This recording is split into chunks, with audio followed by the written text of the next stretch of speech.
Snakes in Our House. January 7, 2020 by Anna von Reitz. Snakes don't like to be exposed and observed. They like to lay around camouflaged and safe.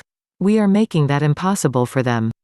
As more people wake up, and start actually observing the world and using their critical thinking skills, it will become impossible for these guys to operate.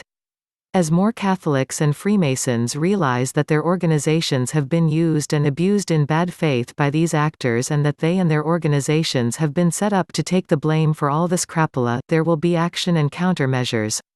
Despite all the resentment and violence and howling, the sale of Indulgences that sparked the Protestant Reformation did ultimately result in reform of the Roman Catholic Church. This present situation where they have been caught buying and selling babies, committing acts of pedophilia, buying and selling birth certificates and baptismal certificates, etc., is 100 times worse than selling imaginary free passes to commit sins. The many sincere and devout Christians who have considered themselves Roman Catholics will now see what the Roman part of that name implies and drop it to form a new Catholic Church that is finally free of the pagan Roman, Babylonian taint. This remnant should be allowed to keep a substantial portion of the church assets and continue to provide non-profit services to the communities they serve. They have done nothing but good and are innocent of what these monsters have done in their names, much like Americans are innocent of the many evil things the U.S. has done in our names. In the same vein of preserving what is good and getting rid of what is evil, the new national governments should take a role in preserving the art treasures and libraries and major church buildings like Notre Dame and Chartres Cathedral. These are more than church buildings. They are a testament to humanity about our past. The libraries and art treasures should be made much more accessible to broad-scale public access and appreciation, via digital copies of the manuscripts, translations of ancient texts, and photo archives. The truth is, as usual, more complex than we would like it to be, and the truth is that while the Roman Catholic Church has fallen into great corruption, it also has preserved history and provided comfort for many generations of people in need of help and comfort. As deeply outraged as I am by much of what has gone on, it would be very unwise and unjust of us to unleash any wholesale, one-size-fits-all retribution against Catholicism, especially at the same time as we are asking and expecting the rest of the world to understand that the U.S. isn't the same as America. They need to grasp the fact that this hidden, pagan, Roman Church is not the same as the Christian Catholic Church. Many things are not what they have seemed to be. The Roman Church is not the same as the Catholic Christian Church. The U.S. is not the same as America. The British monarchy is not the same as the British government. Deceptions of this kind abound, and our first and most necessary action is simply to realize this, discern all the horse hunks we've been fed, and begin taking appropriate action, especially against the middlemen who have provided the implementation for all this. By this I mean the position of the middlemen, not the individual people so much as the role they play.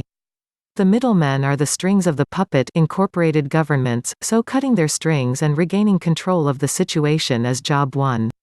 Who are the middlemen? The politicians and bankers and priests and attorneys and soldiers are all in middleman positions.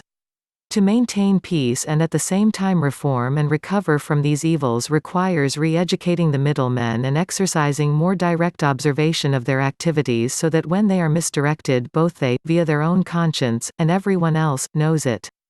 This in turn requires educating ourselves and paying attention to things that are important. If Americans had been educated about their own government and history, none of what we and the rest of the world has suffered at the hands of the U.S. would have been possible.